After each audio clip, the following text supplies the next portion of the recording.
Hello friends, welcome to my channel. तो last video में मैंने एल्जेब्रिक फॉर्म क्लास 6 का जो चैप्टर है एल्जेब्रिक फॉर्म और सुइटेबल स्टेटमेंट, यहाँ तक मैंने सॉल्व किया था और 13A जो प्रॉब्लम है सॉल्व किया था।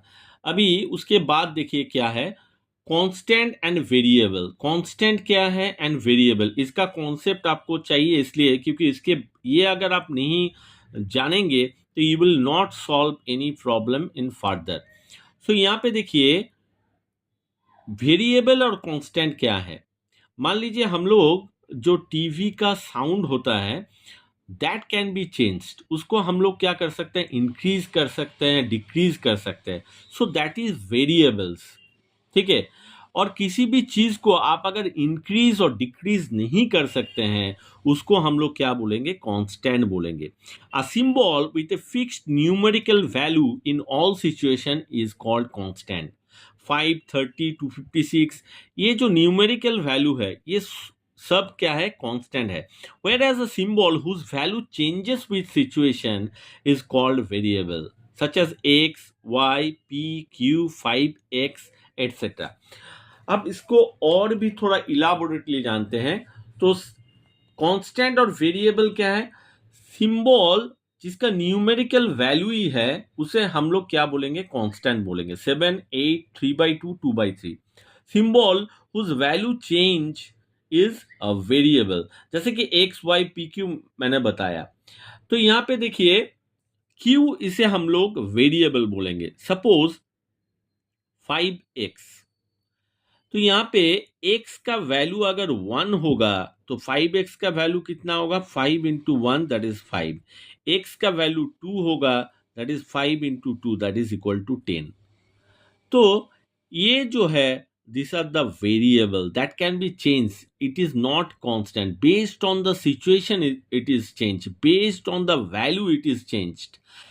अब और एक प्रॉब्लम है सर, अगर न्यूमेरिकल वैल्यू, ये न्यूमेरिकल वैल्यू है और ये आपका सिंबल है, दोनों अगर कंबाइन होता है तो हम लोग उसको क्या बोलेंगे, कांस्टेंट बोलेंगे ना वेरिएबल बोलेंगे। तो यहाँ पे देखिए 3 जो है कांस्टेंट है, x जो है आपके हिसाब से वेरिएबल है।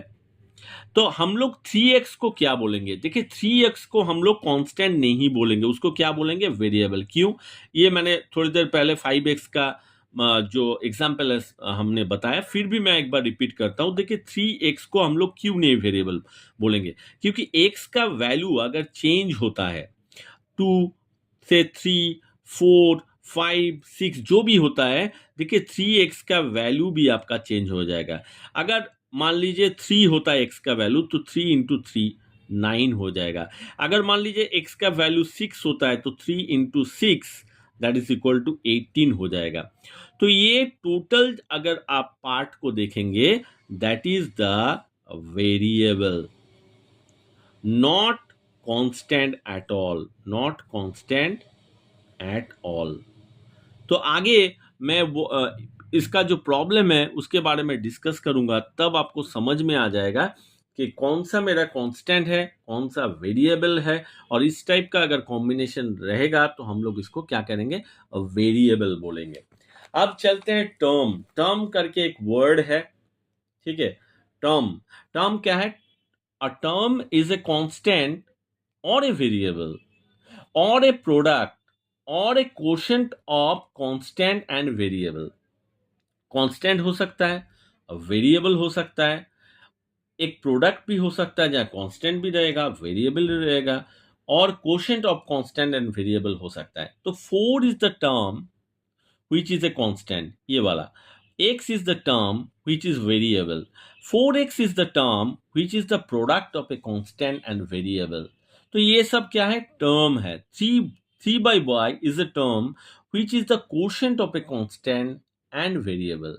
so term क्या बोलेंगे, a term is called a constant term if it does not contain any literal value, that is the variable कुछ नहीं रहेगा तो हम लोग क्या बोलेंगे, उसको कांस्टेंट टर्म बोलेंगे। जैसे कि 3 माइनस भी हो सकता है, -20, 5/7, फ्रैक्शंस में भी हम उसको रिप्रेजेंट कर सकते हैं, -4/9 etcetera is a constant term. उसके बाद देखिए बॉक्स में लिखा है constant fixed numbers and variables literal numbers may be combined to form several types of terms. Constant 2, 5, -8, 4, 32 etc. Variable x, y, z में भी कंबाइंड. तो 2x अगर कंबाइन करेंगे, 2 के साथ x कंबाइन करेंगे तो 2x हो सकता है, that is the variable. 5 constant है, y वेरिएबल है, 5 इंटू y, तो ये क्या हो जाएगा, आपका वेरिएबल हो जाएगा. उसी प्रकार से 3/2 इंटू वाई बाई जेड, तो यहाँ पे y भी है z भी है. y का वैल्यू चेंज होगा तो टोटल वैल्यू चेंज हो जाएगा, z का वैल्यू होगा चेंज होगा तो ये टोटल वैल्यू चेंज हो जाएगा.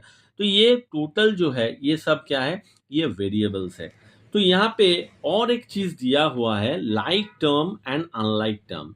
तो लाइक का मतलब क्या है, जो टर्म, देखिए the term having the same literal coefficients, the term having the same literal coefficient called like terms.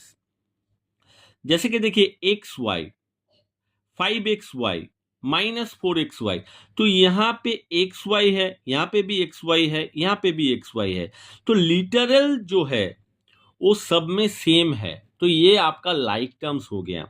फिर देखिए -8x² y, 7x²y, यहाँ पे न्यूमेरिकल डिफरेंट हो सकता है, लेकिन यहाँ पे जो लिटरल टर्म है that is x²y, x²y, 1.5 x²y, तो ये जो लिटरल टर्म है तीनों में सेम है, इसीलिए हम लोग इसको लाइक टर्म्स बोलेंगे. अनलाइक टर्म्स किसको बोलेंगे, just reverse. The terms that do not have the same literal coefficient are called unlike terms.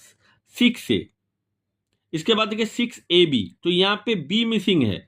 देखिए यहाँ पे 6ac, तो यहाँ पे देखिए a है लेकिन यहाँ पे b मिसिंग है, तो ये सब अनलाइक टर्म. 2xy, लेकिन यहाँ पे देखिए x²y, यहाँ पे xy², तो ये तीन अलग अलग चीज है, इसीलिए हम लोग इसको क्या बोलेंगे, अनलाइक टर्म्स बोलेंगे. तो इसका प्रॉब्लम मैं नेक्स्ट वीडियो में आपको दिखाऊंगा, तब आपको जो थ्योरी है उसके साथ आप देख सकते हैं कैसे इसको हम लोग सॉल्व करते हैं. So hope you understand what is constant, what is variable, what is term, what is like term, what is unlike term. Hope you like my video, and if you like my video then don't forget to subscribe my channel, क्योंकि आगे और भी video आएगा. Thank you for watching the video.